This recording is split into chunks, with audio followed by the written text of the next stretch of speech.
And just a few words of just while people are transitioning in and joining, just to welcome everyone to the event, Capitalising Prevention, Unlocking Social Investment for Health Equity in the UK.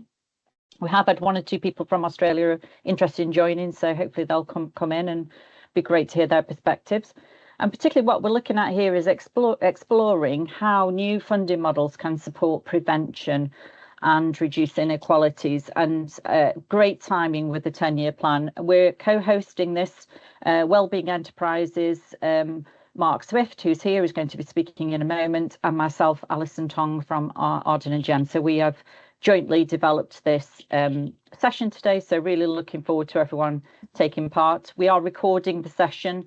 The slides and the recording will be sent out to everyone who has registered, together with a summary of the event, and we're going to use our friend AI to help us do that summary, so hopefully it's working well this morning. And we will hopefully then be able to follow up and have some great conversations following on from today's event. So if people haven't been able to make it, we will absolutely actively engage with everyone following on from today. So I think we will move on and just bring the next slide up, if that's okay, and just recap the agenda for today. So I'm just going to do an introduction to our speakers in a moment, and then we'll flow into the event proper. There will be a coming together of panel members. We've got a few sort of questions just to bring us together, but there will be things that arise during the presentations that I'm sure the panel members will want to pick up from each other that they've heard. So we want to leave a little bit of space to make sure that we've got that opportunity. And then also a little tiny bit of time if there is any Q&A. What I would say is, and I will put this in the chat, please put your questions in the chat, because we may not get time to sort of open up the mic and bring you in. But if you've got a question or a comment or anything you would like to bring up, please just use the chat as much as you possibly can, because we will obviously share the chat as part of the summary of the event, and we will use that to respond to any of the questions and points. So we've got a great team of people here, and if they see a question coming up, we'll be able to answer that in live setting. Just let's move on. We've actually put a QR code in the hyperlink into a quick, just keep moving on, Furla, if you would, just to sort of take us a Mentimeter, a Menticom. If you could just use the vote code on there, if you've got a moment, just while we're waiting for people to come in, really, and I'll do some introductions. But whilst I'm going through and introducing the speakers and just giving you a quick recap of the speakers, please, if you could just have a go at that and put some responses in, just to give us a gauge really about your confidence and knowledge about social investment in public services, because it just helps us have a sort of, level set really, and just gives us that sort of view really about colleagues that are coming on the call, and we'll take it from there. So thank you. So we'll just start with the speaker introductions. If you bring the slides up, please. Thank you. Just keep going. Yeah. And good morning from myself, Alison Tong. I'm Exec Director for Strategy, Innovation and Planning. I've worked for a long time in the NHS. I've had experience working in Canada on a large integrated health organisation. I've worked in consultancy. My background is as a finance director, which I did for a long time, and then as a national and regional lead on large-scale commissioning activities reconfiguration. And recently I've moved into taking a more innovative role, particularly with the purpose of bringing partnerships together. And that's what I'm really passionate about. And working with colleagues like Mark Swift, who we've been working together a little while from Wellbeing Enterprises, who he will introduce himself more fully, I think, in a moment, is absolutely a leading social entrepreneur and leading his organisation, is really passionate about the opportunities for social investment. Very pleased to bring on board David Melbourne, Chief Exec of Birmingham Black Country ICB, and we've been talking with each other over the last couple of months really about the opportunities and the passion he's got really in his leadership role to make a difference to his communities using every lever available, including social investment. So I'm very eager to hear some of his thoughts and what the future looks like. If you bring the next slide up, thank you. And then we've got Andrew Croft, who is the Director of Special Projects at Social Enterprise UK, and he's going to bring the art of the possible. Think differently. If you don't think differently, you're going to get the same that you've always had. So incredibly important that we bring that innovative thinking, that imagination, the thought of the art of the possible into our thinking today. When we think about new funding with old ideas won't necessarily work. New funding with new ideas and passion, I think, is the flavour of today. Excited to hear from Paley, who's going to talk and give us some strong advice really about what makes social investment work. She's the Investment Partnerships Advisory Manager at Better Society Capital. So they are right at the sharp end of creating this marketplace for social investors and social investment funds. So we're very interested, and there'll be some quite, I'm sure, lots of questions for Paley later on around how she sees what makes great investment business cases. And Kathy has joined us, Dr. Kathy McLean, and she's the chair of Derby, Derbyshire and Nottinghamshire ICB. And when I was chatting to Kathy, even in advance of the 10-year plan, she was explaining she's been doing some really interesting articles and webinars with her teams looking at the 3 shifts. So again, really interested in her perspective, really, in terms of what that prevention opportunity looks like for the NHS and why it makes great sense. And we'll just finish off with our last couple of speakers, I think. Just bring those up. Thank you very much. Nikki Ward, who's the Programme Director at Bridges Outcomes Partnership. Again, she oversees social prescribing, again, an initiative and telling the story about what that actually means and how it can make a great difference to our communities. She's incredibly passionate about supporting people, and collaboration and co-production, again, is the watchword for today's session. And Andrew is joining our panel from Kindred. 20 years experience in working on social economy, working within the social economy, and he's a founding team member of Kindred, who organises all sorts of grants organisations and bringing all different communities and teams together to deliver change in his area. So thank you, Andrew, for joining the session today. So that's it from me. We'll just take a quick look at our Mentimeter just to see what colleagues have said on that. If we've got a bit of a chart on that, I don't know if there is anything that's come in. I don't know that that's going to help you, Fola, so you'd have to actually look at that. But we can what we'll do is put that into the chat later on. I don't want to waste any more time really in terms of that. But as we're going through today, if you get a moment to just put into the Mentimeter what you think your level of knowledge is. And what we might do is rerun the Mentimeter later on and just see if that knowledge has changed really, and whether you feel a little bit more confidence and have got a little bit more knowledge out of today. We hope so. But we will bring that up later on and perhaps get one of your colleagues, Phil, to help with that. So thank you very much. I think what I will do now is my role is to keep us to time. And so you'll have to forgive me if I give you a nudge. I will do that. So I'm going to keep us to time. We've got some amazing speakers. You don't necessarily want to hear from me and what I want to hear, as I want to hear from everybody else. You are the experts in the field. You've got some great knowledge to impart with us today. I'm going to finish the event with an opportunity for us to follow up and just ask you a little bit more about what support you might need.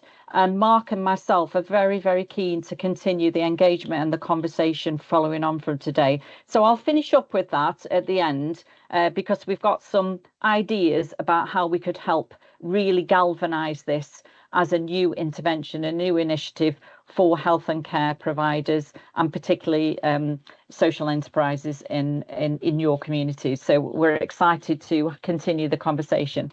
Could I hand over to you, Mark, now? Is that okay? And we will support you with the slides if you need us to. Yes, thank you. If you wouldn't mind, it would be helpful if you could transition the slides. Hello, everyone. It's a pleasure to be here today to talk about a topic of such great interest.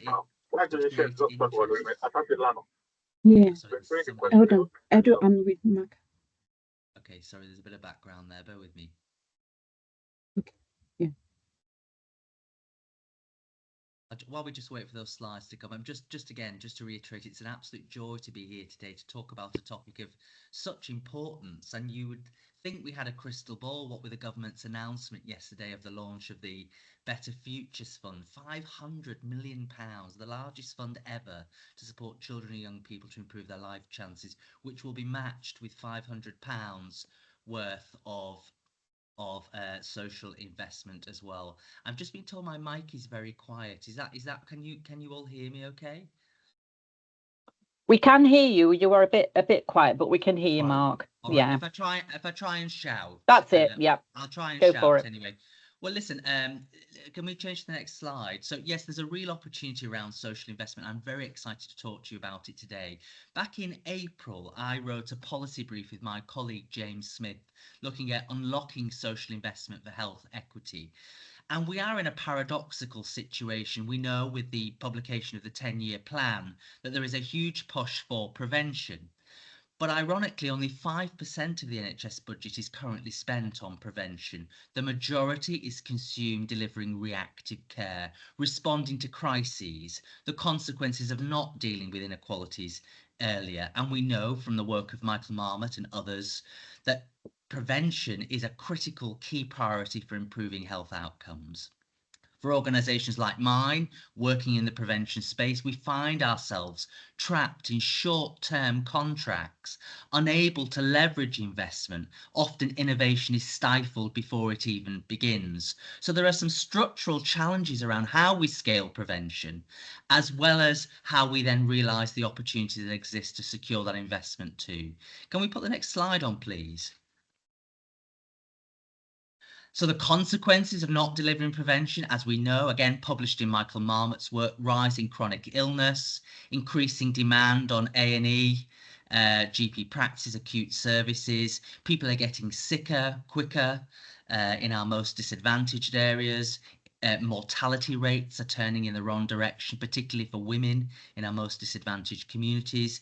And then here in the Liverpool City region, Professor Matt Ashton published a report looking to 2040, in which he predicted that 38,000 more people will be living with multiple chronic conditions, and 1/4 of life will be spent in ill health. So this is not just about inefficiency of the system, it's also inherently, grotesquely unjust. Next slide, please.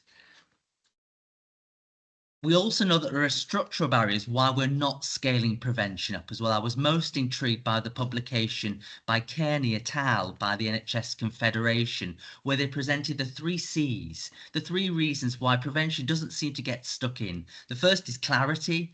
Often prevention is poorly defined within policy and hard to measure. Congruence. Decision-making tends to be aligned downstream in reactive acute care, and we simply lack the capacity as well, short-term funding and siloed budgets. And from a personal perspective, being a social entrepreneur, from my perspective, which short-term contracts breed precariety. They stifle innovation before it's even bedded in. It's hard to build the trust and leverage the investment because we can't service debt or equity investment if we do not have long-term contracts. So it's not just money, it's also about changing the rules of the game. Next slide, please.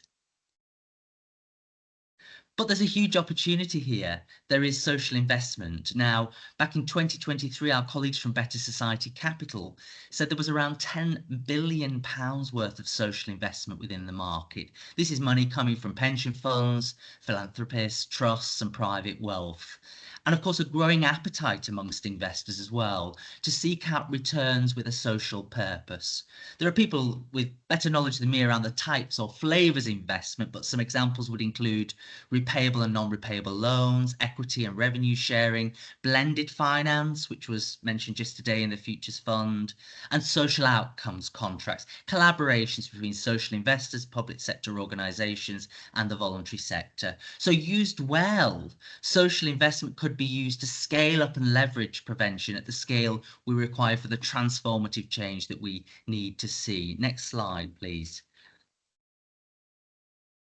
And I think really the opportunity lies in building this ecosystem, this collaborative approach to improving health, which is very much articulated in the 10-year plan. How do we bring everybody into the circle, recognising that it takes a village to raise a child, it takes a village to raise a healthy community. The contributions from our voluntary community social enterprise sector, housing, education, youth service, so on and so forth. There's so many contributors to this, but the flow of money is not necessarily split across that contribution. We see a an accumulation of funding reactive care, which is not serving the NHS well and certainly not saving our communities well. So how do we build financial resilience and long-term planning? There are excellent examples of social investment in practice already. For example, the Zero HIV Social Impact Bond, remarkable work, collaborations between the NHS, public sector funders, voluntary sector, to identify people who are living with HIV who are undiagnosed,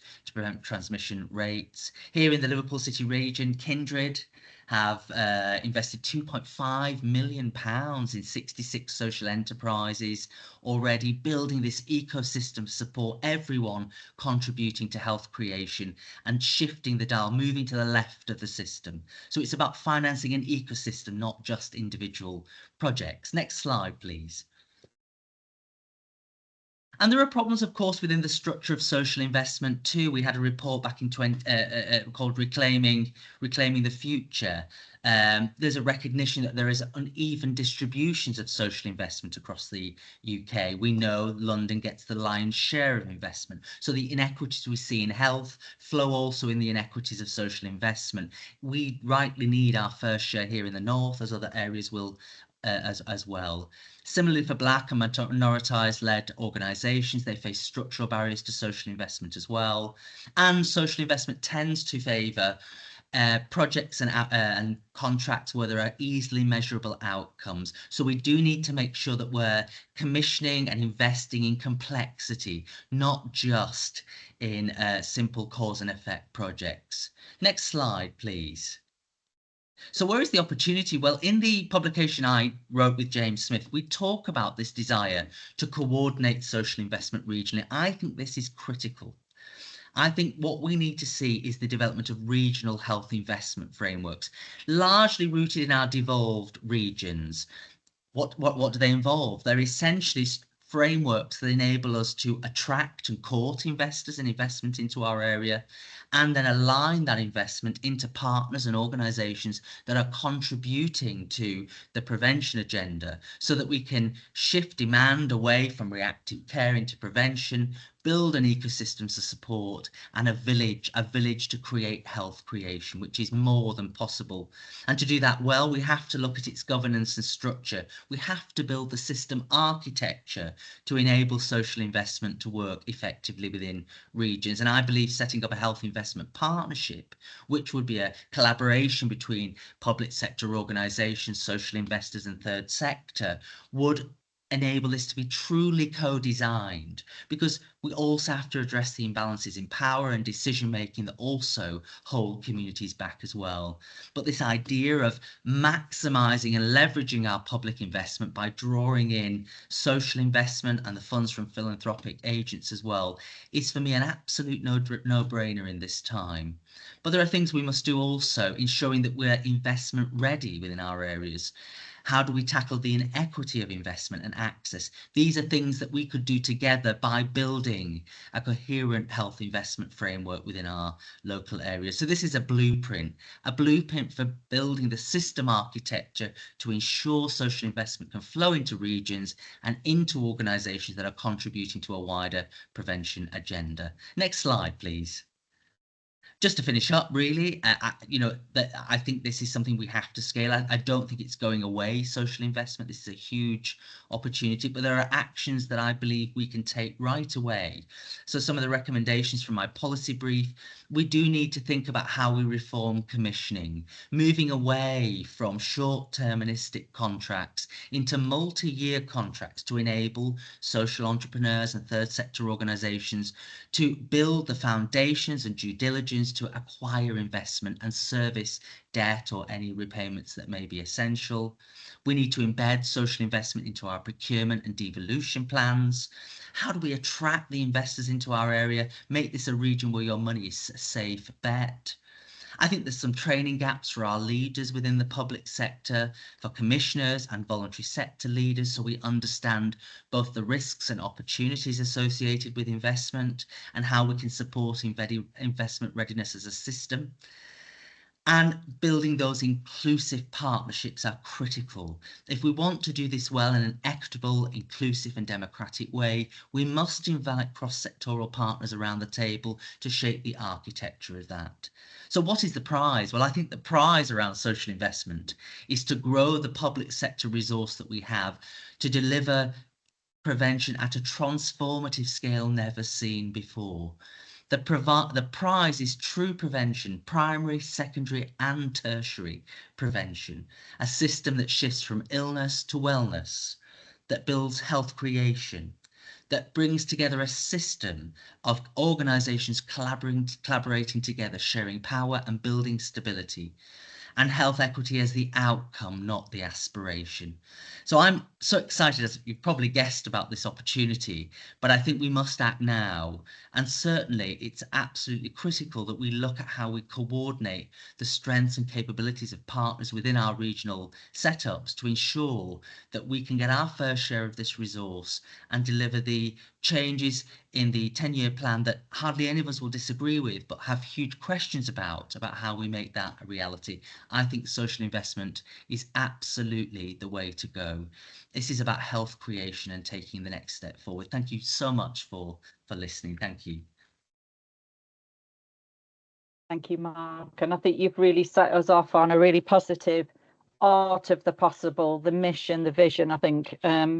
And we've already got our first question from Dave in the chat. So please come in with those, which I think is really important, because we do have to convince a lot of people who have, me included, you know, we've been in leadership roles for many years, working with, you know, some really tricky health and care issues, and they tend to come to the forefront. But what is really important is for us to shift the dials, to do things differently and really mean it this time.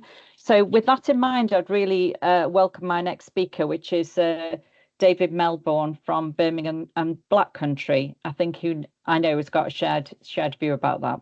So can I bring you in, David? Thank you. Yeah, thanks. You can stop sharing the slides now, because I'm Mark. Thank you. That was brilliant. And obviously one of the things that's piqued my interest is that report that you've done on Liverpool City region. So I'll reference that as I talk through this. So I'm David. I'm the chief exec of Birmingham and Solihull, not Birmingham and Black Country. Let's not get ahead of ourselves at the moment. So we're an integrated care board covering the second city, and I will always say Birmingham is the second city. I've been here a long time, and I'm an accountant by background. Actually, I started in corporate finance, and that's one of the reasons why at one of the big firms, and that's one of the reasons why I'm so interested in this. And I am not an expert in this area. So when Alison said earlier, we've got some experts in the area, I'm not one of them. And I've got probably as many questions as everybody else, but I'm interested, and I wanted to share with you some views that we've got and what we're trying to do here. And if one of the reasons I agree with Alison to come on to here was so that I can learn and actually apply what you guys are doing elsewhere.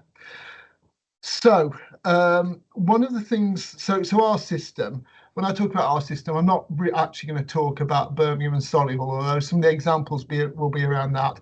But I'm going to talk about the West Midlands Combined Authority. For those that don't know, that's 7 local authorities, about a 3.4 million population. The new structures of the NHS in terms of strategic commission means that 6 of the 7 authorities from West Midlands Combined Authority will be in the new ICB. So I'm particularly interested in this. And what you see across the West Midlands, and you see this across all areas of the country actually, is a significant differential in the between the richest and the poorest areas in terms of life expectancy, in terms of healthy life expectancy, and in terms of life chances. And as Mark said, both the NHS and local authority budgets are heavily skewed towards statutory provision, particularly with the acute sector and looking at discretionary funding. So the acute sector with little or minimal funding for prevention, discretionary funding for prevention. Now, when I came into the ICB, I tried to do something about that, and I failed. I'll talk to you about what I tried to do and why it's failed. So NHS accounting is if you worked in the private sector, it is like nothing that you've known. But effectively, if you don't spend the money in the year, you can't normally carry it forward. And in our first year as an ICB, we had a £26 million surplus, which is a nice thing to have. And we were going to lose that. So I thought about what is the difference we could make for our population with that £26 million. And we set something up called the Fairer Futures Fund across Birmingham and Solihull. And this idea was based on a discussion with my old boss. My old boss is a guy called Sir Bruce Keogh. And he gave me a book to read called The Prescriber's Dilemma. And it's about the American healthcare system and how that is in crisis and how you can actually somehow address that, how you can use voluntary and third sector organisations to actually address some of the determinants of health. And the £26 million that we set aside, and I couldn't set it aside in our books, I had to set it aside in Birmingham City Council's and Solihull Metropolitan Council books, was supposed to be there for seed corn funding for many of the things that Mark has described. So the first issue that I had is I gave it to Birmingham City Council, who 6 months later were broke effectively. Now we've not lost the funding, but effectively it's gone to fund many projects in my assessment that funding's been withdrawn from by Birmingham City Council or by Solihull Council and not actually gone for innovation. I mean, we have some areas which I think make a lot of sense. So it's gone from everything from sort of opening up allotments in the east of the city. East of Birmingham is the size of Coventry. It's got 38% of all the benefit claimants actually in the West Midlands Combined Authority. So we've actually got health funded allotments there, which look at prevention, and our local primary care colleagues can actually refer into those. But also, I think it's actually funded some things that were traditionally commissioned by Birmingham City Council Public Health and by Solihull Public Health. So it's had some impact, but it's not done exactly what I wanted it to do. And so when Alison talked to me and showed me, Mark, your paper about Liverpool City Region, and what I'm going to talk about is based on that paper, I thought this is a real opportunity. This is a real opportunity for the West Midlands Combined Authority. So this afternoon we're talking to our mayor, Richard Parker, and we're talking to him, and we put a proposal forward which Alison's seen and she's helped us tweak it, which is about developing a health investment framework. We've copied off you, Mark, and a health investment partnership around the West Midlands. Now I've got to get that landed today. That's why I was taking a lot of notes, Mark, when you were talking. And what they look to do, create the mechanisms to attract investment and pilot social investment across the patch. Now, where I'm still a bit unclear, and I'd like us, if we could discuss this today, is what is that investment? I set up the charity at Birmingham Children's Hospital, one of the biggest charities actually now in the Midlands in the NHS. So I know a lot about philanthropic investment and getting people like Gymshark on to support and help us. They fund, for example, a lot of youngsters across the whole city here to as peer support workers. So they put £2 million in for that through philanthropic investment. Where I'm not as clear about is social investment bonds, how they work, and particularly how you pay them back, and what are those other areas that we could use in the NHS, and what are the mechanisms around that. Now, we have dabbled in social investment as a system, and it's been complicated. And I explain where we've dabbled, and this is a social investment bond supported by Macmillan Cancer Care. And we've put £2 million through a social investment bond into a 24/7 community end-of-life team. And they are funded by a social investment bond. Now, this isn't prevention, although you could argue it is that left shift. because what we have to pay that social investment bond back, and we have to pay it back based on a range of metrics. And what we've had to do is negotiate, and this has been incredibly painful, with University Hospital Birmingham about the number of bed days that this team will save in the acute sector. We've had to look at monetising that and quantifying it, and the ICB has got to be the organisation that underwrites those savings. So there's no doubt this will make a massive impact on people at the end of their lives. My brother died of cancer when he was 44. What made a great difference for him was dying in his home rather than, and he had some hospice care rather than hospital. But the impact that will have, particularly in some of our communities who do not want to go to hospital to end their lives, that want to stay within their communities. But the financial reality of this is that I had to start, as accountable officer, I had to underwrite that and underwrite the repayments of that at the end of it. There's no doubt from my mind it's going to make an impact for our population, that it will have an impact at University Hospitals Birmingham. It will mean a reduction in bed days across 3 of their hospitals, but monetising that is incredibly difficult, because it means taking inpatient beds out of a busy hospital. And I was in Heartlands Hospital last week. If you looked at the number of ambulances outside that hospital, then you would say, well, you are never going to get those beds out. What you are going to do is stop actually putting more money into it.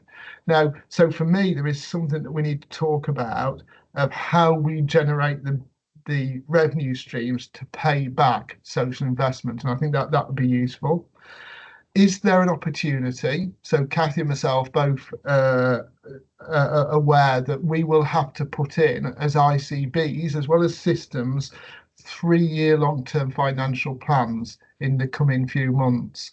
Now, do you actually, and we also have a 3-year financial settlement, do you use and allocate some of your growth to put into that prevention and long-term budgets? And for me, doing that, you're making a deliberate decision as an ICB to allocate some of your future growth to prevention, which we don't do at the moment, and Mark actually made that point there. So for me, there's quite a lot to guard here, Alice, and I did tell you I wasn't going to do a slide pack, I wasn't going to do this, but I was just going to tell you what our story was. And for me, I'm an NHS leader who wants to get involved in this. I'm trying to negotiate with our combined authority. Now, there is something. Our combined authority has something called a prudential borrowing limit. That's the amount of money they can borrow, and I got Liam Byrne to give me so Liam Byrne is one of our MPs. He used to be Chief Secretary of the Treasury, and he gave me a potted seminar on finance at a combined authority. That Westminster's combined authority do not use all their prudential borrowing limit. They could use up to 400 million more to support this type of social investment.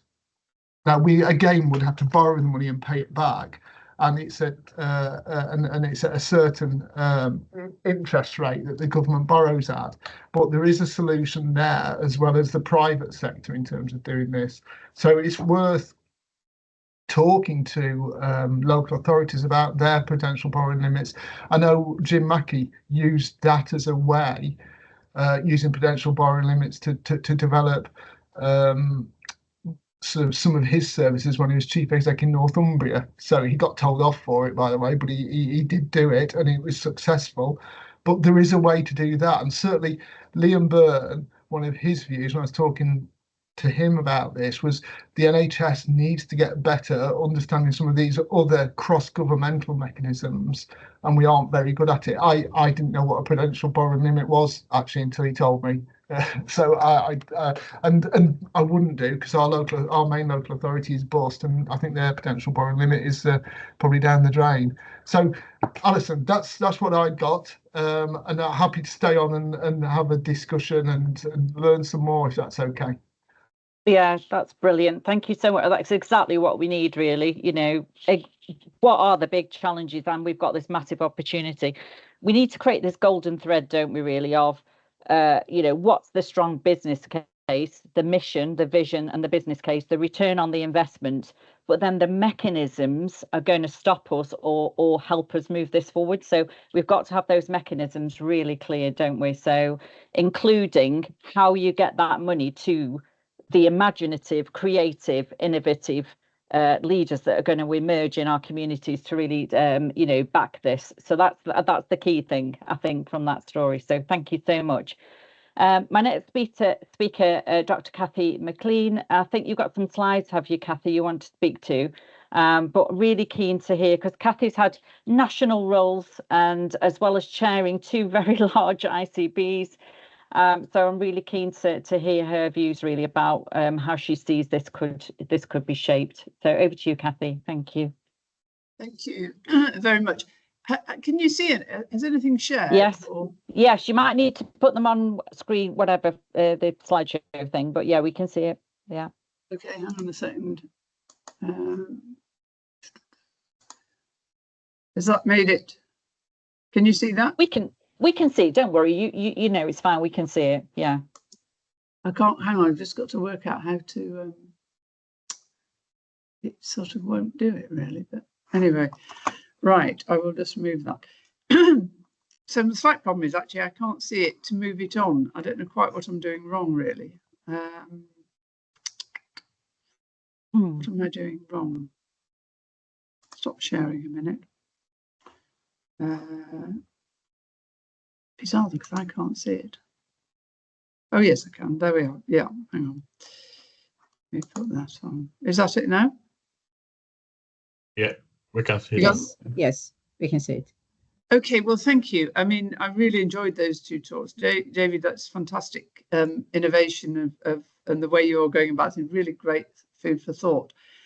So what I've got a number of slides. I'll try and whiz through them. You'll get them later. Just David says his background was obviously as an accountant. Mine's a clinician. I was a doctor, consultant, and so on. So I'm only a chair. Just remember, I'm only a chair, which means I don't I don't do things. But here we are. As Alison says, I've been around a long time. So what I'm going to do is just give you a little background. Although I chair both Derbyshire and Nottinghamshire, I'm going to focus on Nottinghamshire. Little background about Nottingham, but I want to talk a little about the importance to underpin all of this of data, population health information, and how we've used that. And then I'm going to talk about, it chimes very well because these partnerships. I'm going to talk about the university partnerships and how that's impacted and how we have used some money focused on prevention, and then a little bit about changing futures if I get time. So if I can move on. Is it moving on? Nothing happening. Not yet.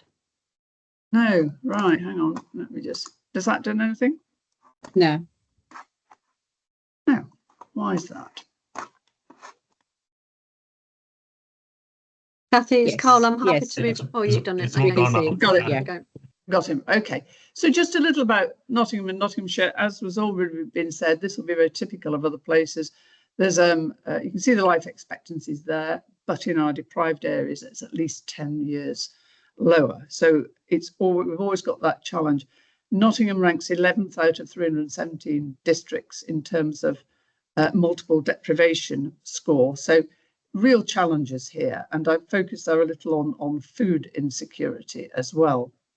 So that's the background. Just turning to data, we are very fortunate. We've got something called the System Analytics Intelligence Unit, and here we're able to measure heaps and heaps of things. We are very fortunate. We've got something called the GPRCC, which allows every night millions of bits of data are uploaded, and we can analyse in every which way. We have sharing agreements with social care, with local authorities and VCSE. So we can measure obvious things like life expectancy, healthy life expectancy, obesity prevalence in children, avoidable deaths, health checks, loads and loads of things.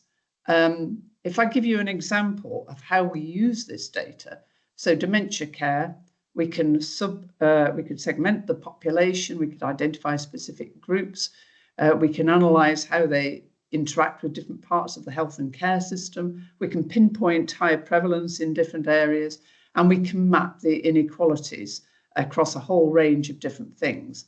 And we use this data to target interventions because we also have a Section 251. It means we can use the data to actually re-identify people and go and help them. It helps us with diagnosis and care planning, and it allows all system partners to work together. And of course, it informs our commissioning. So that's just one example of where we've been able to do this. We've been able to do it with fuel poverty. We've been able to do all sorts of different things. So I could talk all day about our population health management, but I would just say I think it underpins a lot of what is happening. Just some examples of where we can show we've had targeted lung health checks. We've improved early diagnosis from 54 to 62%. We've improved our health checks for people with learning disabilities. We've reduced smoking prevalence, and we've reduced our longer stays for emergency admissions.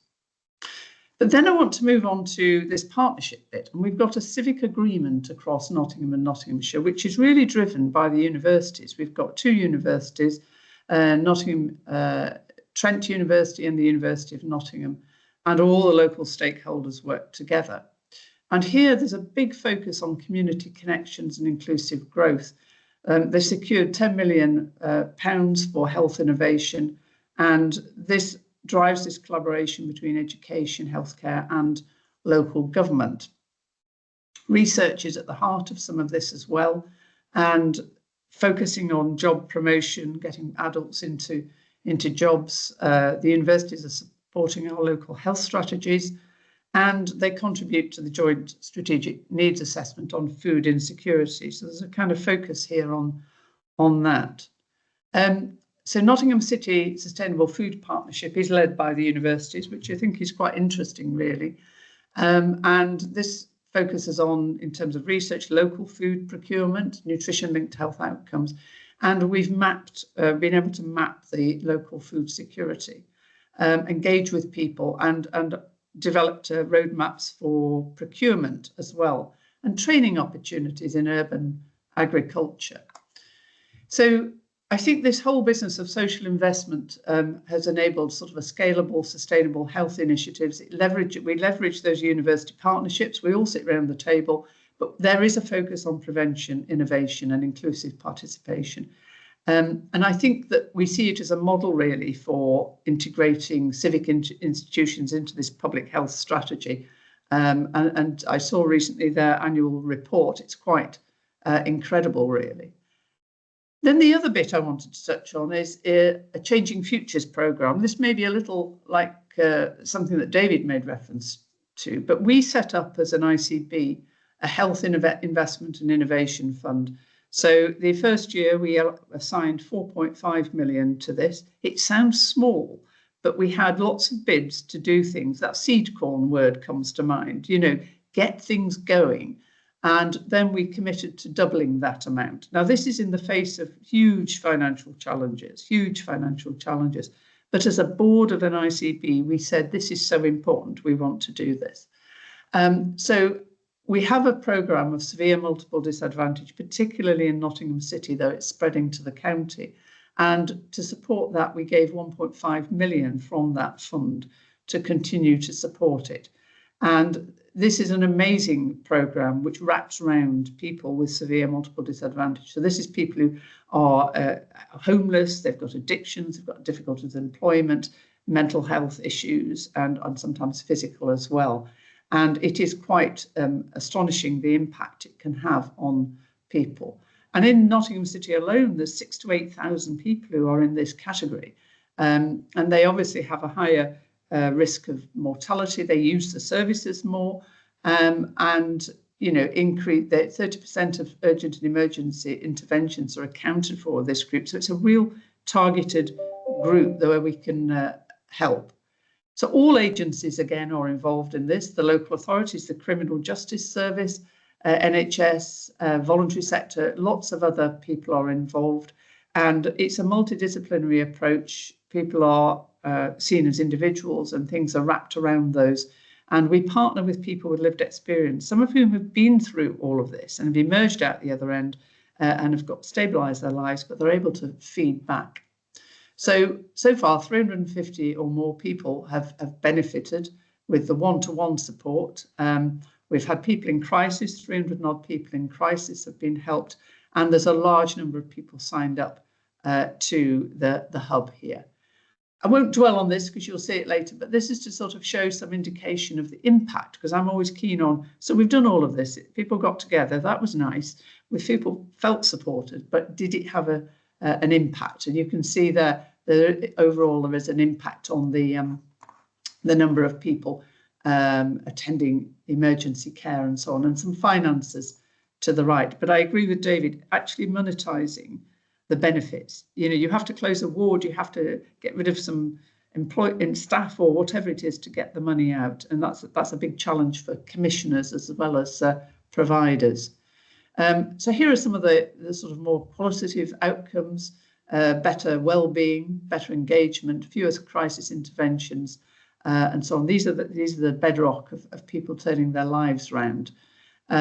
And I think the benefit of the statutory organisations working well together with voluntary sector, people with the lived experience, doing that co-design, very much in the 10-year plan. How are we designing things with the input from people, sharing, their experiences and what they believe is the right approach? And over 70% have seen some improvement in one or more of their life areas, and reduction in police contact, A&E attendance. And just very finally, this is just one story. We've heard from Mark before, certainly in our ICB, and Mark was part of the Changing Futures programme, and he described it was like a revolving door. He'd go by ambulance, get to A&E, feel terrible. He was intoxicated. He was dependent on alcohol. And then after 5 times of that, he got in touch with Changing Futures, or he was put in touch, and he hasn't been back there, and he feels it's really working. So there's a few things at the bottom about care navigators, addiction support, the sort of things that are involved there. But I think what I've shared is the tip of a big iceberg, but I think the themes running through it are the importance of the data and being able to share across all the sectors and analyse and segment your population and focus on the areas where people are most in need. I think that partnership, and if you can engage people like universities, I think it adds a whole new dimension. They can bring research to it as well, and quite often some resource. And then I think it's about using our own, being brave enough to say we'll take some money out of our general commissioning fund and we will put it in, and even small amounts, in multiple billions. 9 million sounds really small, but it's hard to find it, but it can leverage a much, much bigger impact than you can ever imagine. And like David, we're clustering, we're going to be Derbyshire, Nottinghamshire, and Lincolnshire. So how do we do that across a 3.3 million population? So thank you, Alison, hand back to you. Thanks very much. That was great, Kathy. One of the things I don't know if you could just finish up with really is, of all of that work that you've done, is there any areas or any big priority areas you'd look to scale further from the evidence that you've seen, because you've sort of tried things out almost really? Is there an area, sort of really strong candidates where you'd say, right, we really want to scale this now? Yes. Well, I think in fairness, one of the things which is sort of it's on the borders of prevention, but I think it's because it's so important as a model, is where, for example, in targeted lung health checks, we've gone into communities and taken things to people. So whether that's in any form of screening or whatever, we've learned so much from that, and in fairness, from the vaccination programs during COVID. Don't sit in an ivory tower, as one community leader said to me. I'm glad you've come out, he says, because I like to get people out of their ivory tower. So I came out from the ivory tower. But no point in sitting there hoping they'll come to you. You've got to go to communities.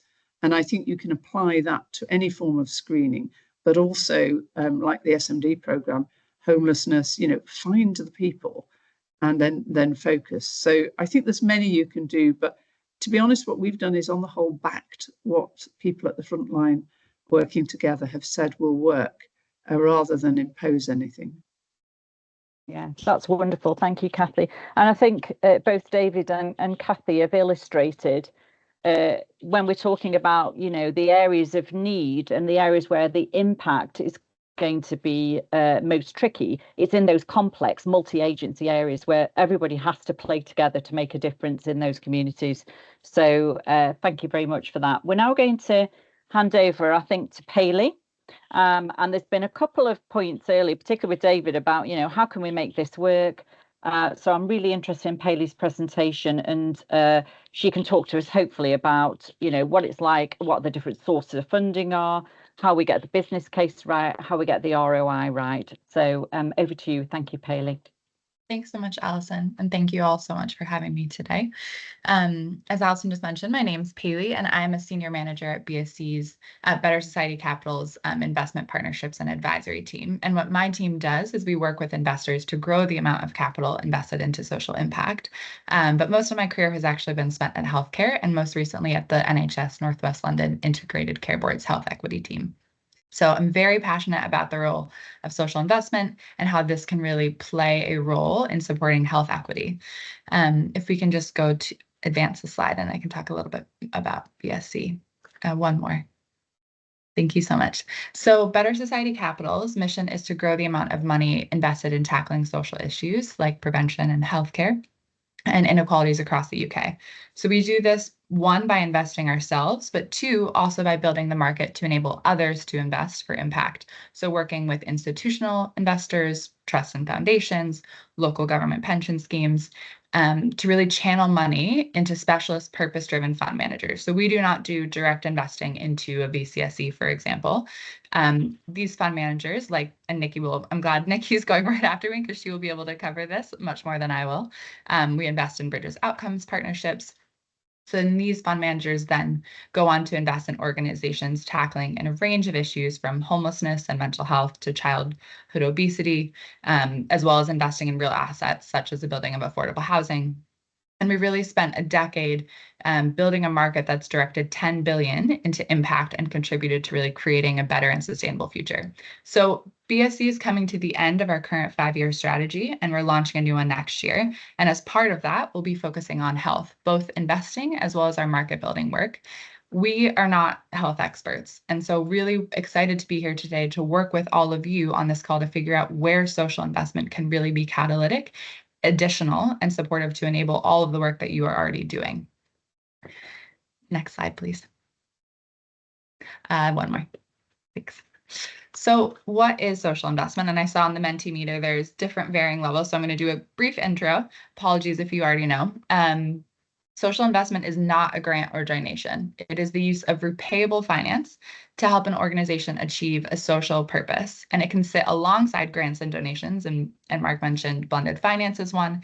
It's also not a silver bullet, and it's not suitable for all organizations and really should be considered among a range of options. Next slide, please.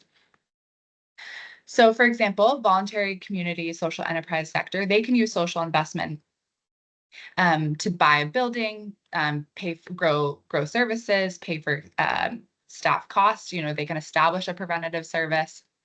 There are really a wide range of options of where social investment can be used and different types of social investment. Next slide, please. So there are many different kinds of social investment, but 4 main and relevant ones are debt. So when an organization borrows money and pays it back, usually with interest over a period of time. Equity. This is when an organization sells shares to an investor. So think of an investor into a health tech startup that may be providing services to your population. Blended finance. So this is when a funding is a mixture of investment as well as that needs to be repaid, and a grant that doesn't need to be repaid. And then social outcomes contracts, social outcomes partnerships, social impact bonds. They've taken different names across the along in their history, but yes, with the announcement yesterday, really exciting. So social outcomes partnerships.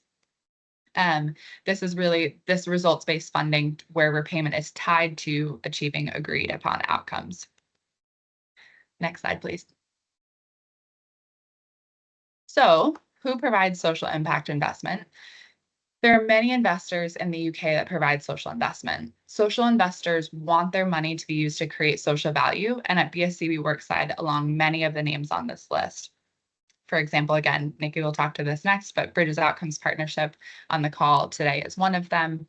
ICA does invested in, for example, Flock Health, who I'll talk about later on in the case studies. CAF, Charity Bank, there is a really robust social investor community that really is investing to create that social impact. Next slide, please. One more, thanks. So how can we unlock these barriers to health equity through social impact investment? We talked a lot, we've heard on this call kind of some of the barriers, but also some of the opportunities and some of the pilot programs that have happened. When finances are tight, as they are right now, it can be really difficult to fund innovations that will help patients and services in the long term. You know, I know everyone on this call is aware of some of the key barriers like short-term commissioning cycles, limited capacity and expertise to connect parts of the system that really can enable social investment, although I'm a huge fan of the work that Mark and Wellbeing Enterprises have done, and that the paper is incredible and really getting us to think and spark thinking about new ways of partnering together. For the NHS, social investment can be particularly helpful in funding transformational projects and services that improve prevention and community-based services. In times of financial constraint, we know that these projects can be sidelined because they're not considered urgent and because they often have a payback time of more than 12 months. So, but they are important for the longer term sustainability of services. So the role of social impact investment, it can unlock some of these key barriers by catalyzing innovation where mainstream capital is reluctant to go. It can enable scale by crowding in further investment and demonstrating that impact as a source of value, which I think social outcomes partnerships are a great model for. Bridging gaps of providing capital to help test new models and then really enabling that scale, demonstrating outcomes, and strengthening key stakeholder organizations and really working with all of the partners on this call from NHS, BCSEs, local authorities, and impact investors to really come together around a common outcome, whether that's a key disease area or a key population or a place, and really provide the financing and take on some of that risk to really enable that scale and testing of new ideas. There are some nuances here.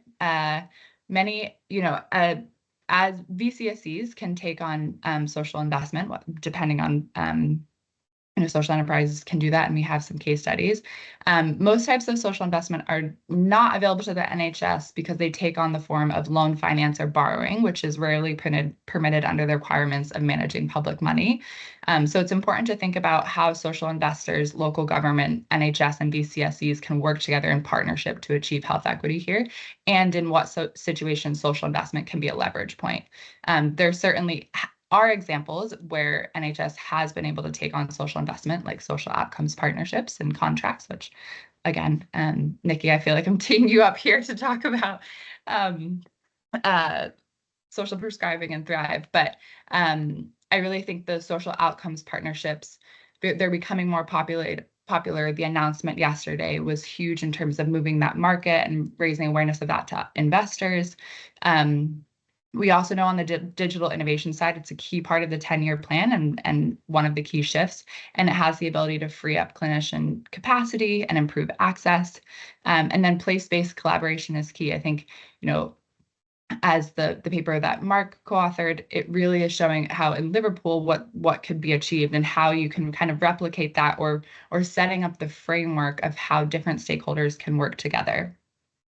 And I know I think probably during the panel we'll talk a bit more about this, but social investment is most effective when when there are routes to revenue and scale, there are clear outcomes metrics, policy alignment, which I'm excited to talk about in the next slide, and really those effective partnerships. I think it's really important to think about what are the routes to revenue and scale. That is a key element of social investment, and different investors will have different needs for that return and different asset classes. So the types of investment that I mentioned up front will have different return profiles, but that is a key part of social investment. So a few key examples where social investment has been used to improve health outcomes.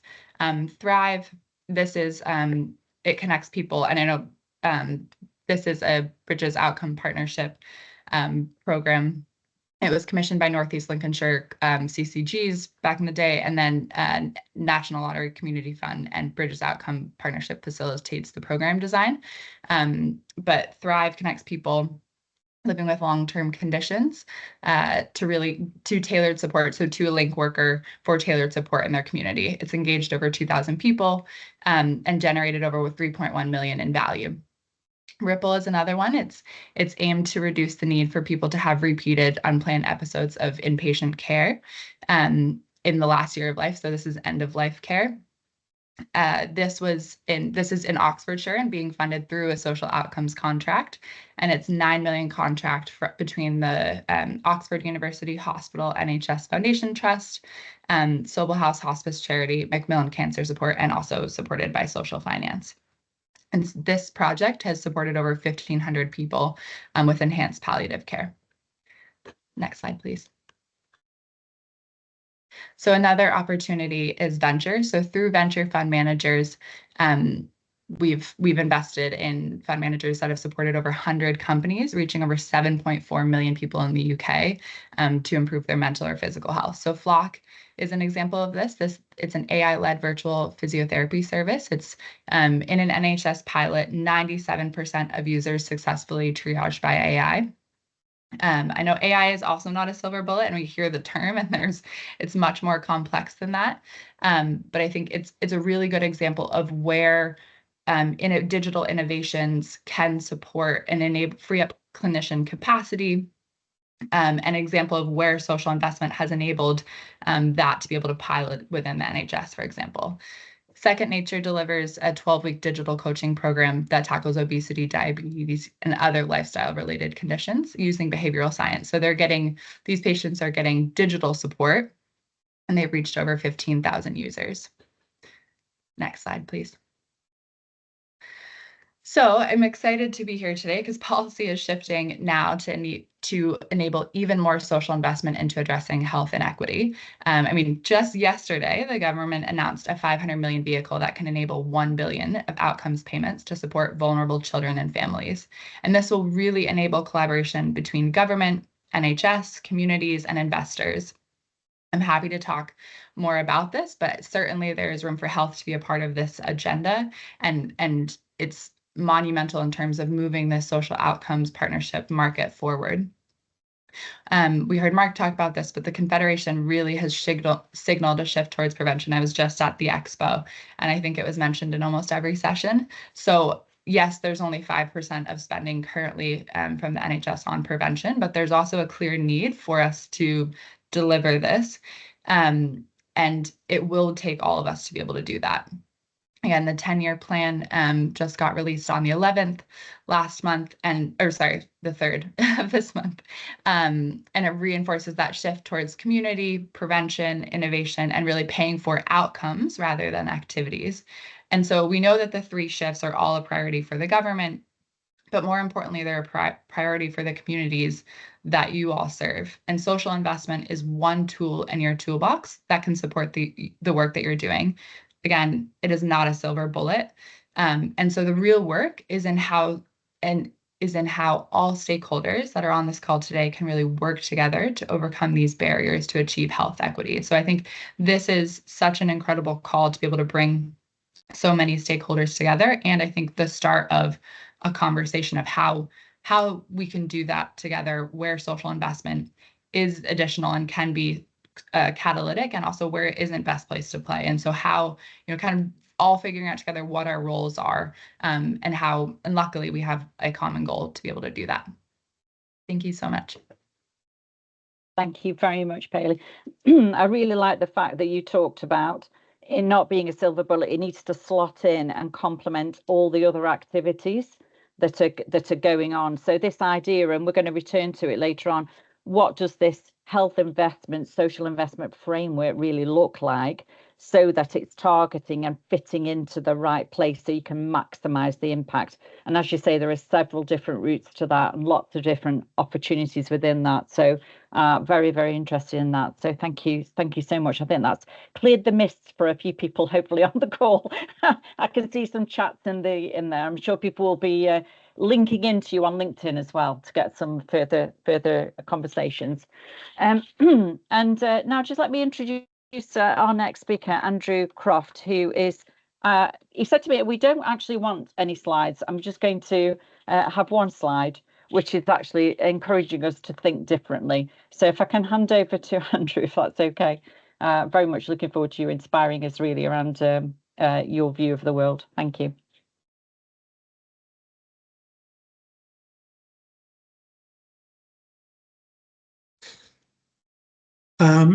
So thank you very much for inviting me here. I think it's a while since I initially spoke with Mark after James Westhead had spoken with me about the possibility of a large fund and was effectively consulting to understand how SE UK might feel about the fund, which was announced just yesterday.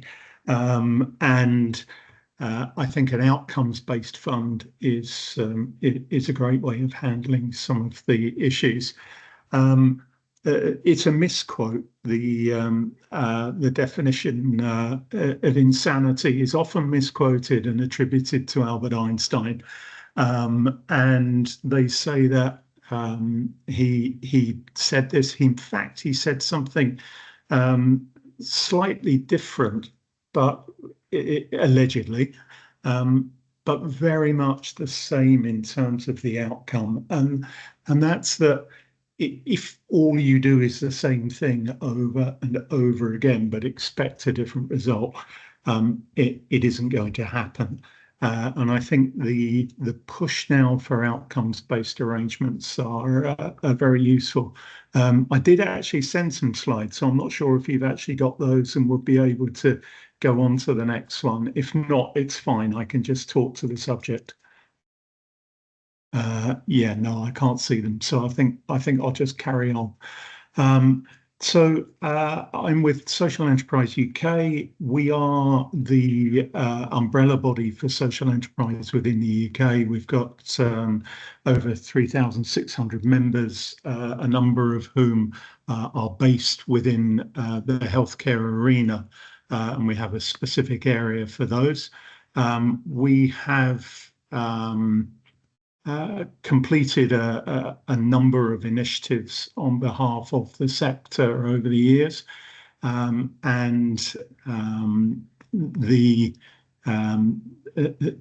reason we exist is to promote social enterprises and social enterprise models.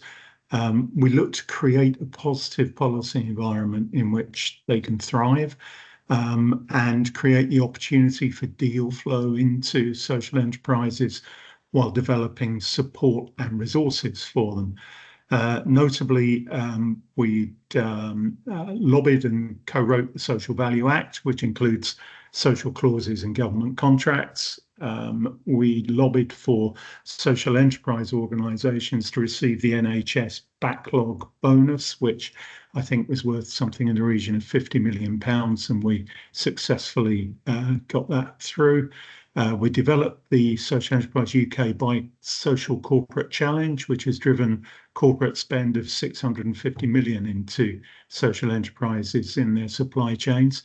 And we've lobbied for and helped establish both the Social Investment Wholesale Bank, now Better Society Capital, who, as I'd said, credit to James Westhead for consulting on the current fund that's now been released.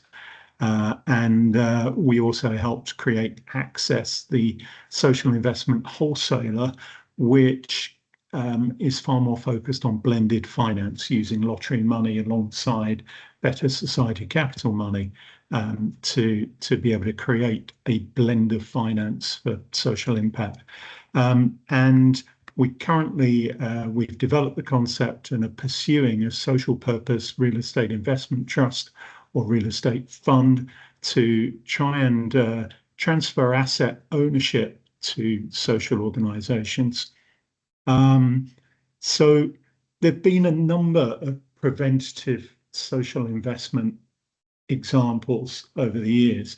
Possibly the most notable for health was the 2018-2021 AIDS Foundation, Elton John Foundation AIDS Social Impact Bond, where they worked with 460 people and commenced treatment of those people, which is estimated to have saved something in the region of £90 million of healthcare savings through the early treatment, and led to 20 million of emergency department funding for HIV testing.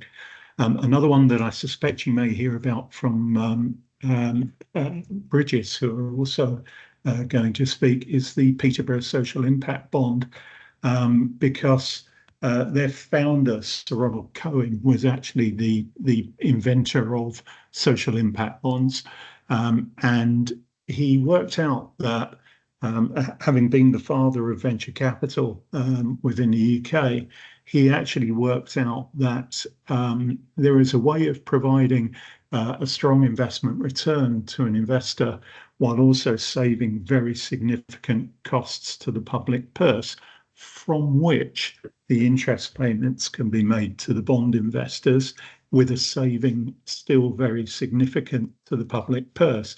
And obviously, as time has gone on, as cures are more and more costly, and health is becoming more of an acute issue for us, prevention is arguably something that we have to do rather than the focus on cure.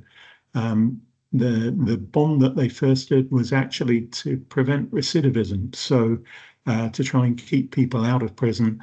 And I think they achieved a 9% reduction compared to the control group of 7.5%, which was a significant change, given each inmate, I think, cost about £50,000 per annum.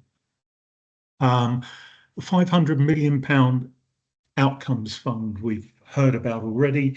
I won't labour the point, but obviously this is a tranche of money that will be available and will be matched, hopefully by social investment, to create an even greater pool to be able to provide relief for vulnerable children and their families. And early intervention is critical. We welcome this fund. We reserve judgment a little bit until we know more details about the type and structure of the funding or the finance, and how the financial upside is shared between investors and commissioners. But yeah, it's a great initiative, and we see this as being able to contribute significantly to help. But these things will require an adjustment, perhaps in the way that commissioning is already taking place. So I suppose my question is, could fortune favour the bold commissioners? And given the funding being developed, could an approach to target funding from social investment to increase prevention and eliminate some of the funds from cure be a strong solution to the funding issues? And we've heard from David earlier that in fact there is already some commissioning of this type that he signed off in Birmingham and Solihull, and I think that where Bailey was talking from Better Society Capital about the NHS not being able to be the recipient of social investment, but they are able to potentially commission the outcome-based program, which would allow funds to flow to fund that intervention, and then pay for the results from the savings from other areas of their budgets, or perhaps the cure area of exactly the same budget. And that's really how the impact bond works. It is the prevention of a costly outcome to make it a much lower cost intervention earlier, from which the budget can be gleaned to be able to pay for that intervention. There are numerous examples of this, and the Peterborough Social Impact Bond that ran from 2010 to 2017 is one that we've mentioned, but there was a rough sleeping social impact bond for London and Manchester that was piloted in 2012. There was DWP Innovation Fund from 2012 to 2015, Life Chances Fund from 2016 to 2023, which was an £80 million fund managed by Big Lottery and funded by DCMS, Fair Chance Fund, 2016 to 19. So there are all sorts of examples that you can look at that exist out there, where you could perhaps go back and see how you might tailor something. The key with any impact bond is to understand what it is you're seeking to prevent, understand what the level of that is, and to have a control group against which you can monitor it and then intervene to try and prevent it, which will then give you a clear understanding of the impact of the intervention and the value of that intervention in terms of results. You will, of course, need to have a robust calculation of dead weight. So what is effectively happening across the piece within the general market to allow that. I think I would like to just plug one other thing that we're working on, which is the Social Enterprise UK Social Purpose REIT. Infrastructure is critical very often to the delivery of services, patient care, clinical arrangements. The estate is typically underfunded and needs some investment. And we decided a real estate investment trust that shared its upside with the occupant such that they can build a deposit to one day own the asset, given that cost of capital will invariably be less than cost of rent, given that rent is cost of capital plus margin of equity investment of the equity investor plus margin for profit. So ownership will typically be the cheapest route. And for community assets and community organisations, we see this as a way of helping them build a deposit, a key barrier to ownership, and a way in which they can rent a property with the ownership available to them through a mortgage with their deposit paid by that vehicle. And the investor's still receiving a great return and tax relief at the vehicle level. And I think I will leave you with just that, and the thought that your ability to access early intervention funds and capital will probably be in direct proportion to your ability to commission for those outcomes. Thank you, Andrew. And I think you've brought home the importance of the change in commissioning, the strategic commissioning lens that we need on this, thinking long term, the outcomes-based approach, really ensuring that we've got that strong economic return on investment. You've used a plethora of examples, Andrew, so it'd be great to get your slides because we can, we can certainly, utilise those in the follow-up. So thank you so much. That's been really great. Thank you. And I think it's given us a great bridgehead over to Nikki, who's going to talk to us a little bit more in detail about contracting for outcomes or partnering for outcomes, and give us a couple of strong examples around social prescribing. So if I can hand over to you, Nikki, if that's okay. Fantastic. Thank you. And thank you for inviting me today. And everything that's been said today, I completely agree with, but I think it's definitely around recognising the place and the space that these kind of social outcomes partnerships can play a really good role. They are not the answer to everything, and we're not here to suggest they are, but absolutely what you were saying at the beginning, Alison, which was around that thing about innovation. It's really, really important. And that's where an outcomes partnership can really come in it to its own. Just a little bit about me before I get into the slides. I've only got 4 slides, and I probably, knowing me, won't get onto 2 of them. So I'll try and work through them as quickly as I can. But my background, I've been at Bridges as Programme Director for Health for the past 18 months. But prior to that, I worked in demand management and prevention services in a large local authority, in a large county council. So I really, really understand, the pressure financially that all of local authority, public health and health are under, but also the challenge around that partnership working with each other as well as the voluntary sector, and the real challenge there is around innovating in a time where everybody is so pressured, and it's incredibly challenging. So on taking the leap of faith, I think what I wanted to outline to you today, so my background is public sector, my whole career up till now.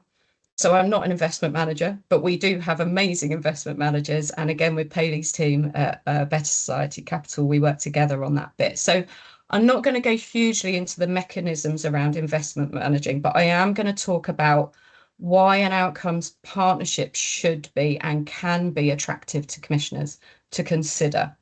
So in a nutshell, David, going back to one of your original points around how does an outcomes partnership or an outcomes contract work, it is around the real challenge, as you've quite rightly pointed out, is we see lots and lots of short-term funding at the moment. And actually, this does require and works best when you have a longer term.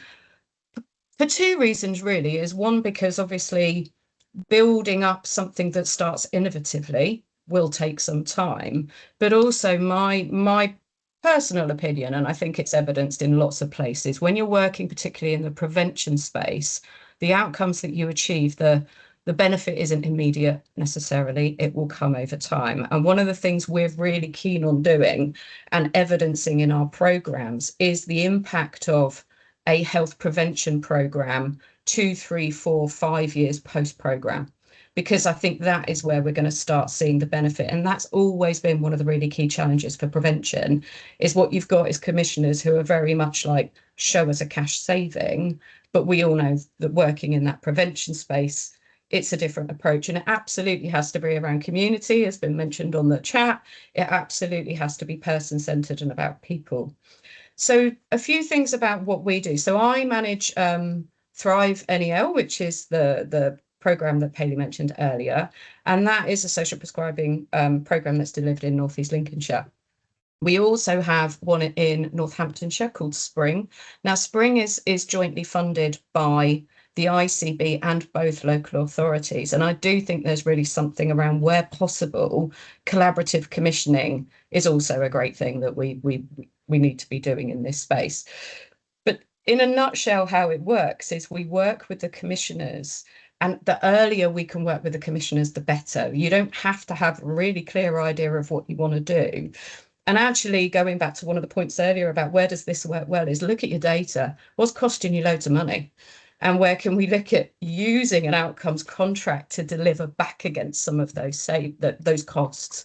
And I do think that is why it should sit across potentially health and local authority. If I take something like frailty, for example, I know there's big cost to both social care and to health in that space. So actually working collaboratively can really be of benefit, but that's a whole different discussion. So in terms of, we would want to collaboratively design an outcomes contract or an outcomes partnership alongside both the commissioners from health and or social care and or public health, as well as the people who will be in receipt of those outcomes and that partnership, as well as local voluntary organisations. So we are really, so the role that Bridges play is we kind of triangulate that partnership, so to speak. So one of the things we do know, and this is not a criticism at all, but voluntary sector organisations are amazing at what they do, but they're not.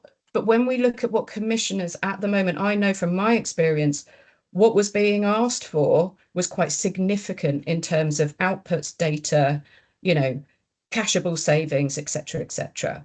Voluntary organisations know their communities and are amazing at doing work on the ground and really working with people. What is more challenging at times is the investment in data to be able to evidence that in a way that is helpful to a commissioner.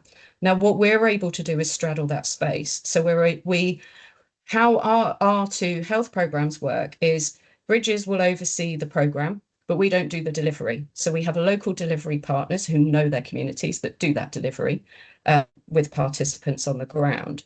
But we invest heavily in data. So we are able to translate that work into a meaningful outcome for the commissioners who want to see a return on investment.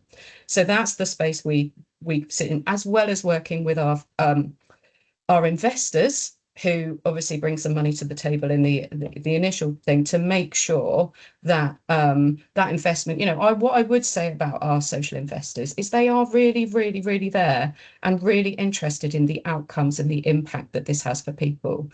That is the driver for this. It's about people and it's about environment and making sure that the investment is really impacting and making a difference on the ground for people.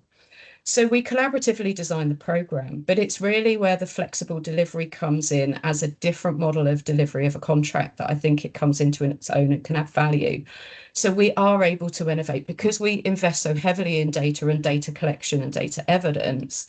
We are able to test, learn and grow within the lifespan of that program. We can literally, at a touch of a button, you can have over 1,000 people on the program over its live course, and we will be able to tell you in 5 minutes how people with diabetes did on the program.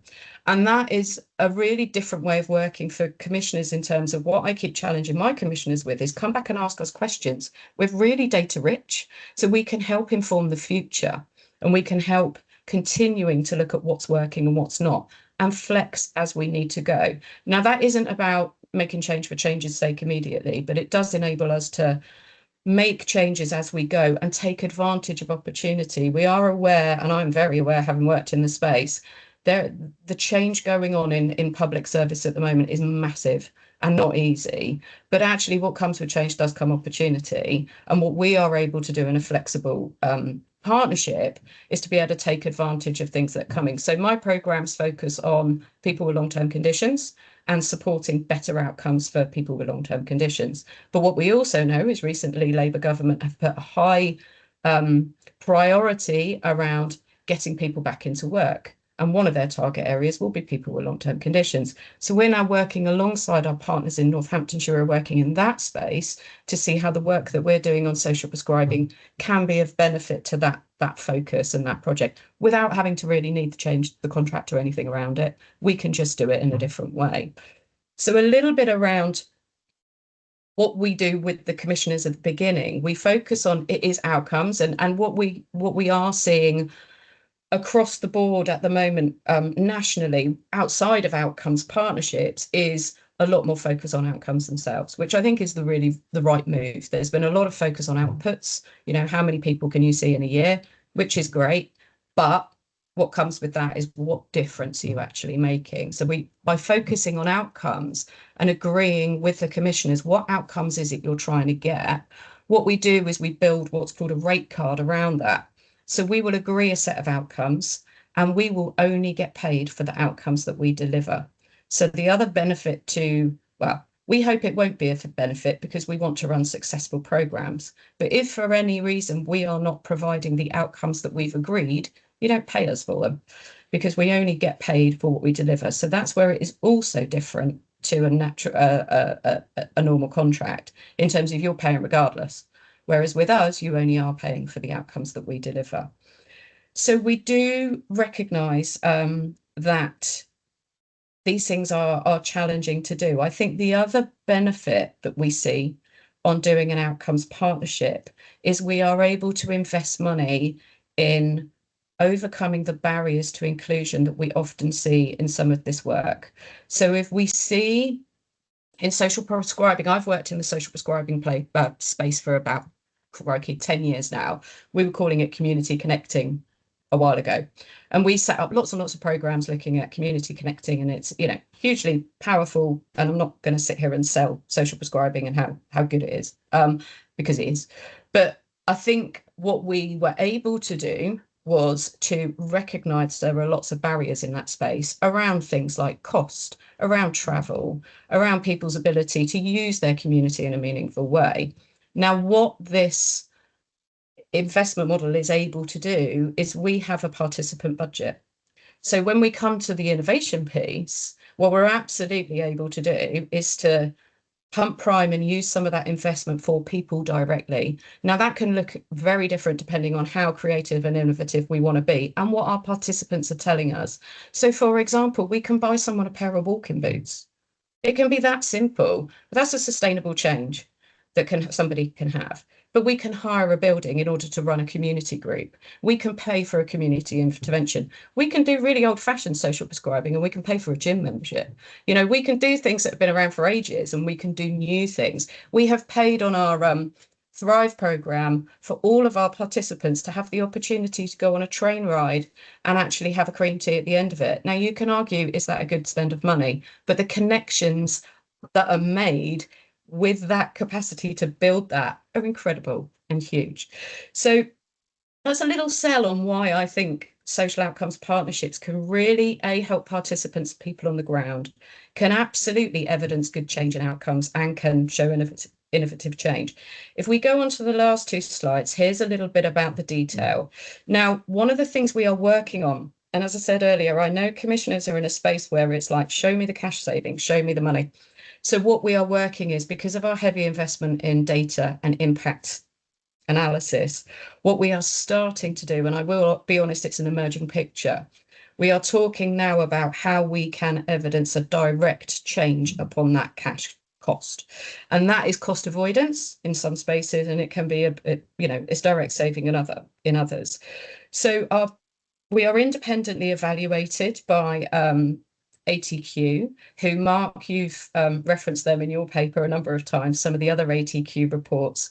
Now, ATQ have just done an independent evaluation of both of our social prescribing programs, of which some of the outcomes are here, and I'm really happy to share that report with you.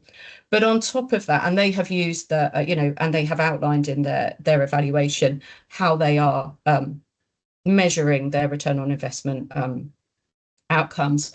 But on top of that, what we're also able, and we're starting to do, is to be able to give pseudo-anonymized data to the ICB and for them to give us back the costs of those individuals against secondary and primary care. Now, we're starting to see things like evidencing a 35% reduction in secondary care use against a control group. The control group is the tricky bit, I'll be honest, and it's a work in progress. But we are working in a space, because we are able, as an organisation, to invest in that space. We are able to work alongside commissioners to start evidencing directly across that cost, and that's where we need to be getting to. So the little strap line down the side, we are doing this at scale. You know, we're not far off our 3,000 people that we're supporting across North East Lincolnshire. The outcomes that have been achieved are around 3.7 million at this point. And in terms of the improvement, so one of the measures we use is I should never put acronyms in without explaining them, and I apologise.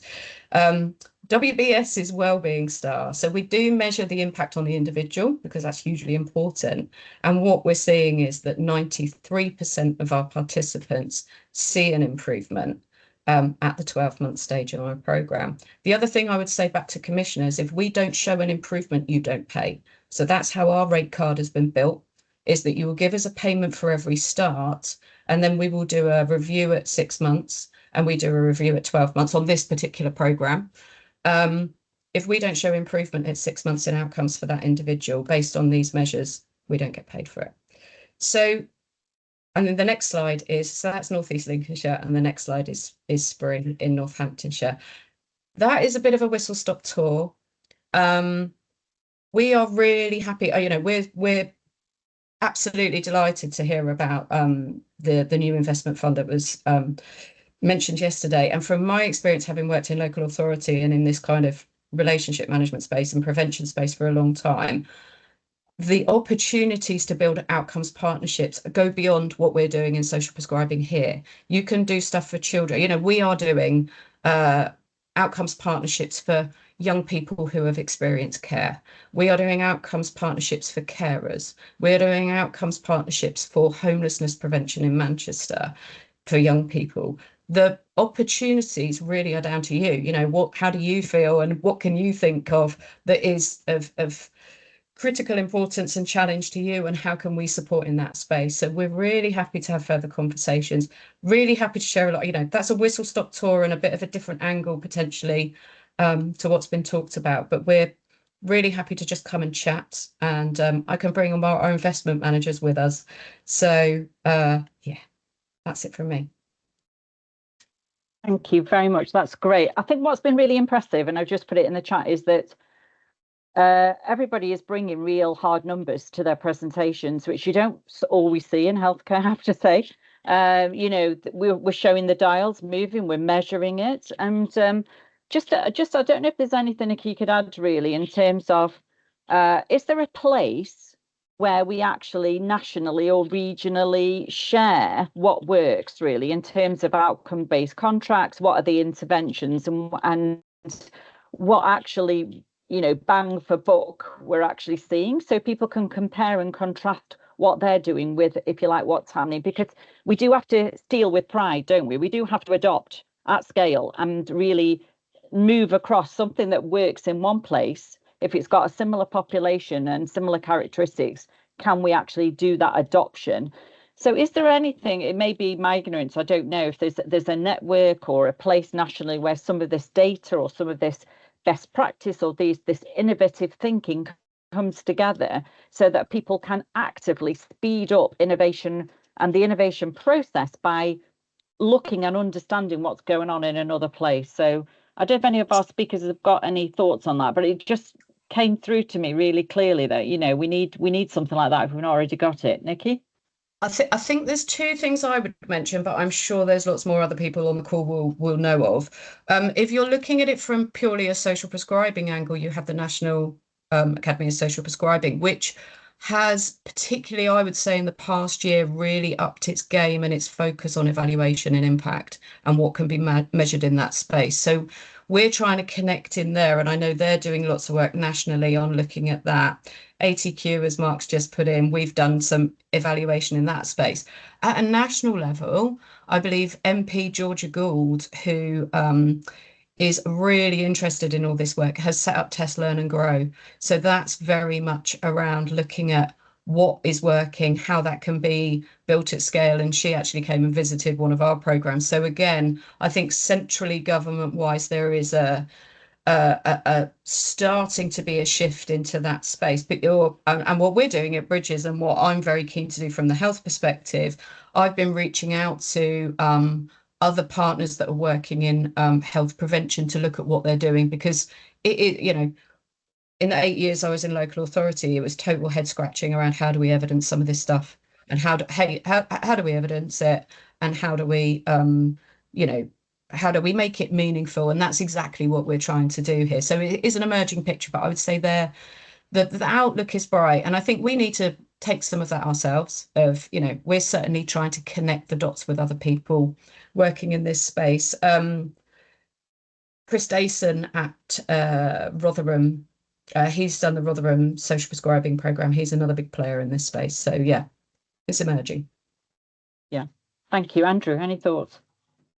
Yeah, I just wanted to say we've literally recently resurrected. I think it's on its second meeting. It's just had the all-party parliamentary group for cooperatives and social economy, and I think that would be a very good place to take your lessons learned to be able to share far more widely across the piece.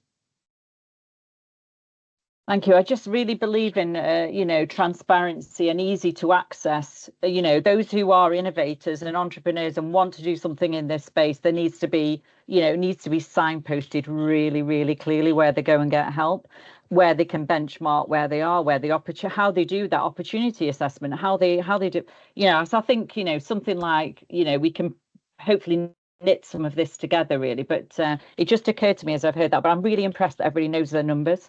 I love that. I think it, you know, it really helps. So thank you very much. And Andrew Beattie, I just wondered if I could bring you in. Andrew volunteered to present, and we were sort of getting a bit full with our slides at the time. But I just wondered, Andrew, if you could introduce yourself a little bit and just say a few words about yourself and your organisation, and any reflections from what you've heard so far, particularly with 3 points in mind. Firstly, what's going to make a difference to leaders in this space?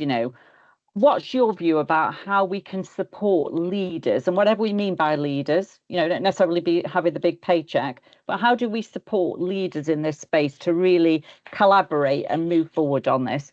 And what do you think is the sort of, the first sort of few steps, the first tools that they need in the kit bag to really make progress? So if I could hand to you, Andrew, just for a few helpful words. Thank you.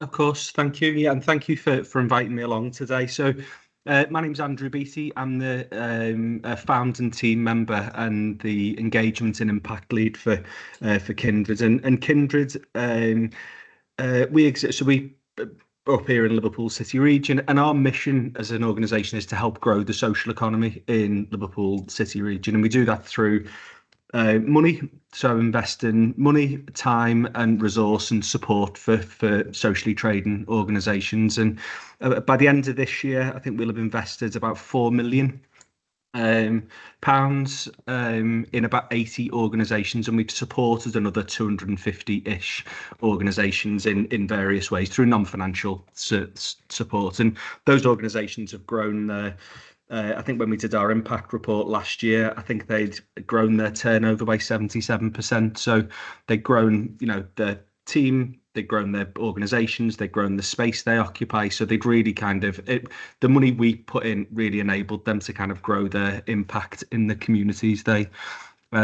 serve. I mean, it's interesting question about kind of supporting leaders. I mean, I think one of the kind of key things that we do in terms of support, so I'm thinking particularly for socially trading organisation leaders, so those organisations out in the community, is kind of bring them together in a peer-to-peer network. Actually, the kind of network is really important, so kind of supporting the kind of networking opportunities amongst the kind of grassroots, and they can be kind of clusters within place, so kind of bringing organisations within a place or within a theme across the region. So we're always on the lookout. I think we've got about 1,500 members in our network, and we started with 150 about 5 years ago. And so we're always looking for kind of emerging themes to be able to bring people together to kind of share thematic ideas and business models and what work and what doesn't. And so that's kind of really one of the kind of big things that we do. I think the peer-to-peer networking support is really what the socially trading organisations have asked for. I think they've all had the classic 12 hours business support stuff for years and years. But actually what they want is they want to learn through the lived experience of their peers, actually. I mean, I think one of the other things is our work is predicated on the belief that kind of organisations, people within communities know what they want and need, actually. They've got ideas, the entrepreneurial kind of drive to kind of deliver on that stuff. And so really the best way we can support is finding out what people want and need, finding out what support they need or what kind of, and that support can be financial support, but it can also be us connecting people to people of influence in authorities, and then really getting out the way of them, actually kind of letting them kind of get on and deliver, and kind of being there to offer the support, whether it's peer-to-peer support or unblocking support as time goes on. But I think really we trust that community and these socially trading organisation leaders know exactly what they need and want, and our job is to kind of lever in that support for them. I think in terms of kind of steps with the kit bag, one of the other really important things to say is as part of our investment process, it's a peer-led process. So we facilitate applications of interest for money or support, but it's other socially trading organisations that make the decisions on how the money is spent, and it's really critical actually to the type of things we invest in. I think, again, coming back to that kind of lived experience, it's one thing we get asked kind of every week. I think we do at least 1 or 2 calls with regions that are looking to set up other funds like Kindred. And oftentimes where they will come unstuck is they keep the power of the decision making around the money where the money sits. So whether that's in a local authority, and oftentimes they make really risk averse decisions. So I think bringing in socially trading organisations and peers and communities into the decision making process allows you to invest in the types of things that ordinarily wouldn't get invested in, and that lived experience kind of really influences the it's an understanding of kind of business models and what works, and we invest in things that on the face of things might even look risky to us, but that have grown exponentially in their impact in communities. So again, it comes back to that kind of trust and the kind of shifting of power with the decision making. And that's kind of it's the one thing I would advise anyone who's looking at local social investment to heed.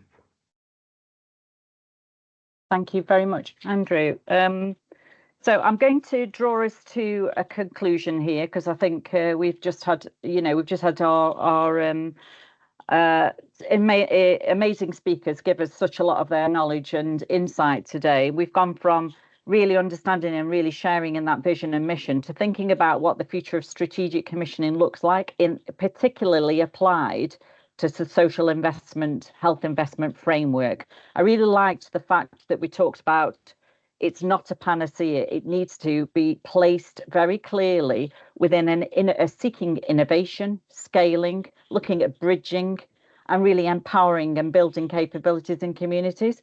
So it's finding its place, and then linking that with that outcomes-based contracting and outcomes-based partnerships that we've talked about. And then finally, linking that all together with innovative funding routes, but then ensuring those funding routes are backed very clearly by public sector partners who potentially we can take the risk of bringing investment up front in a programme, provided we have that sort of payback approach that's signed up by partners in the future. So I think it's been a really great event. If we just bring our final slide up, Fola, what we would like to do is just follow up with you. We've got a slide where and a hyperlink to a bit of a QR code. We won't do it right now, but if you could take a few minutes, I think if you just go to the last slide, sorry, thank you. If you could just have a look at that. We'll put it in the chat as well, if you can pop it in the chat so people have got that. And it just, it says expression of interest. It's actually to help us co-develop any support that you might need in this area, working with the amazing partners we've got on the call here, and just helping us with a bit more insight into that. So we'll take your views. If you can fill that in, it literally takes no more than 5 minutes. I've had a go of it. It's really easy. But we'll also package up everything that we've done today. We'll make sure that this is all in a nice presentable package so that you can share it with your partners and those who haven't been able to join us today. So once again, thank you so much, everyone, for joining, and I'll give you a little bit of time back. So thank you. Appreciate. Bye-bye. Thank you. Thank you.